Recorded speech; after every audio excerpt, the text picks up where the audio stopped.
Olá, meu nome é Yassana Voyames, eu sou jornalista, trabalho há 9 anos na Pessoa, agência de relações públicas, atualmente exerço a função de diretora de atendimento.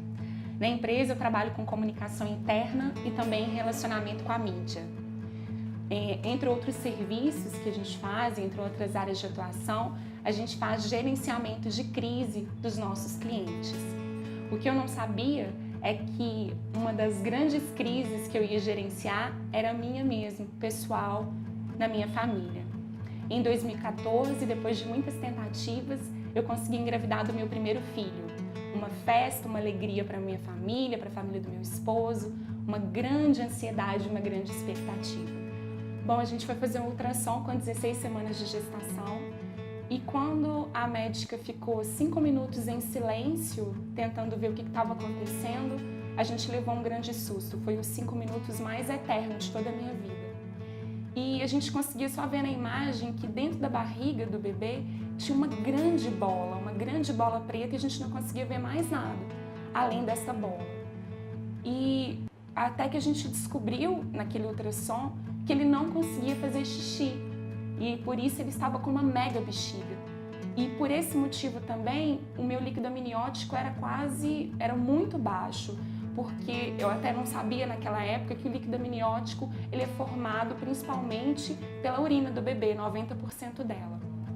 Bom, eu levei um grande susto, fui lá para poder descobrir qual era o sexo do bebê e acabei descobrindo que ele tinha uma má formação.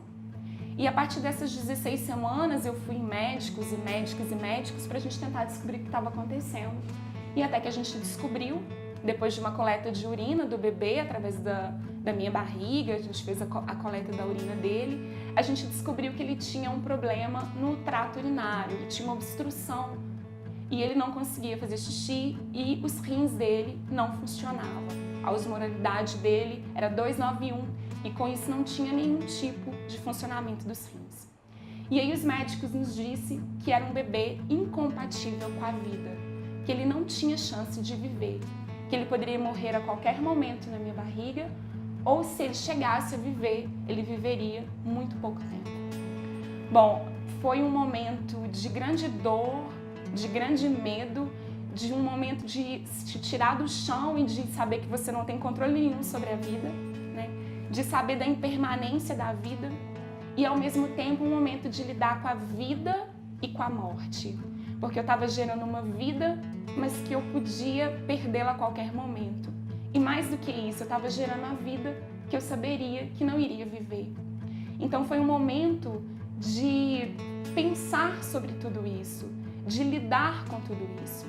Foi um momento que eu aprendi a viver um dia de cada vez. E aí, com 20 semanas de gestação, alguns médicos me disseram: você quer tentar entrar na justiça e tirar o seu filho, porque ele não tem chance de viver? A gente pode tentar fazer isso. E eu tomei uma decisão junto com meu marido, que ele viveria o tempo que ele precisava viver. E não só por ele, mas pela gente. E foi um momento de grande aprendizado. Naquela época eu dizia que eu estava vivendo um grande pesadelo. Hoje, olhando para trás, eu vejo tanto que eu aprendi com tudo isso. Eu lembro que não foi fácil todos os dias. As pessoas diziam: mas você é muito forte. E eu pensava: não sou nada, eu tenho os meus momentos de choro, os meus momentos de dor. Mas ao mesmo tempo, gerar aquela vida, mesmo com aquela dificuldade, mesmo com aquela má formação, era para mim uma alegria. Bom, e aí, com 33 semanas e 4 dias, eu entrei em trabalho de parto, tive o meu parto normal e o meu filho nasceu. E ver aqueles olhinhos abertos, aquele suspiro, mesmo com tanta dificuldade, valeu a pena ter vivido tudo aquilo. O meu filho nasceu sim com aquela má formação, mas ele viveu 35 minutos no meu colo. Tempo suficiente para dizer o tanto que eu o amava. Tempo suficiente para gravar na memória aqueles momentos. O momento posterior à dor e à perda dele também foi um momento muito difícil de lidar com o luto, porque se antes, mesmo lidando com a ideia da morte, ele estava vivo dentro de mim, depois daquilo eu já não o tinha. Mas uma coisa que eu aprendi, quando eu pensava nas outras mães, quando eu via aquele chorinho no hospital e não tinha, eu pensava, eu não amamentei o meu filho, eu não coloquei a roupinha dele, nenhuma roupinha nele, eu não dei banho, eu não carreguei no colo por mais tempo, mas o amor era tudo, é tudo que eu tenho por ele, é tudo que eu vou carregar para sempre. Fazendo um paralelo a isso, lidar com todo esse momento de dor, de sofrimento, da vida e da morte no ambiente de trabalho também foi muito difícil, mas o acolhimento que eu tive naquele ambiente, eu dizia que de segunda a sexta era mais fácil lidar com aquela dor do que no final de semana. Eu estava ali repleta de pessoas que me apoiaram o tempo inteiro, e isso é muito importante. E aí, quando eu lembro da palavra sororidade, que significa a irmandade entre as mulheres, principalmente pelo lado feminino que entendia aquele momento como uma mãe, como irmãs ali, foi o meu porto seguro, o meu ambiente de trabalho. Ao mesmo tempo, todo o apoio que eu tive da minha família foi muito importante. Mas continuando a história, após o falecimento dele, eu me vi num momento de luto, num momento de tristeza absoluta. Além dele, depois que ele morreu, eu ganhei um cachorrinho que foi para substituir um pouco daquela dor, Não tem como, não tem como passar aquela dor, mas me alegrou. E 2 meses depois o cachorrinho também faleceu. E aí eu digo que quando você está passando por um momento de dificuldade, parece que acontece várias outras coisas que te colocam no fundo do poço. Mas enfim, ao mesmo tempo que eu estava vivendo todo esse fundo do poço, eu também tive momentos de grande alegria, como foi a doação do meu leite. O meu filho tinha falecido, mas o meu corpo não sabia disso. Eu produzia leite, eu produzia leite, eu produzia leite e nada parava aquela produção de leite. Eu doei o meu leite para mulheres e isso me fez muito bem. Isso me fazia levantar da cama, isso me motivava a continuar, Bom, 4 meses depois que o meu filho tinha falecido, eu descobri que eu estava grávida novamente. E aí eu tive que lidar com o medo. E quando a gente fala do medo, a gente está acostumado a falar do medo o tempo inteiro. O medo para empreender, o medo dos negócios, o medo de começar uma vida nova. Imagina o medo de uma mãe que teve um filho com má formação.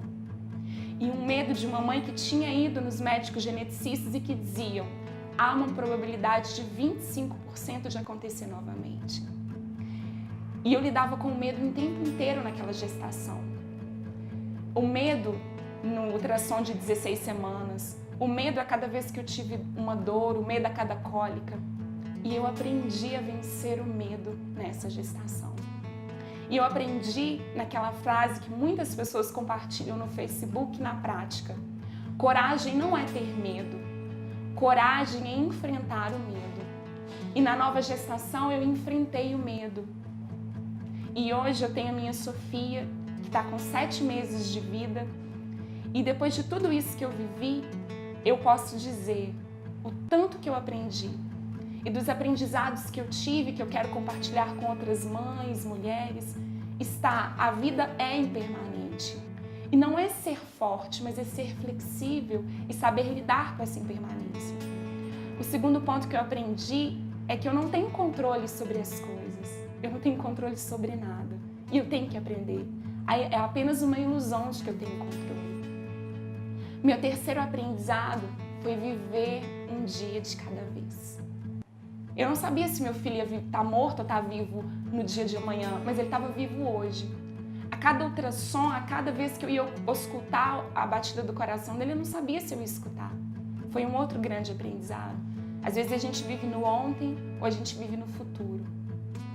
E meu último aprendizado foi a importância nessa hora da empatia e da compaixão das pessoas, e foi um grande aprendizado que eu levei para minha vida.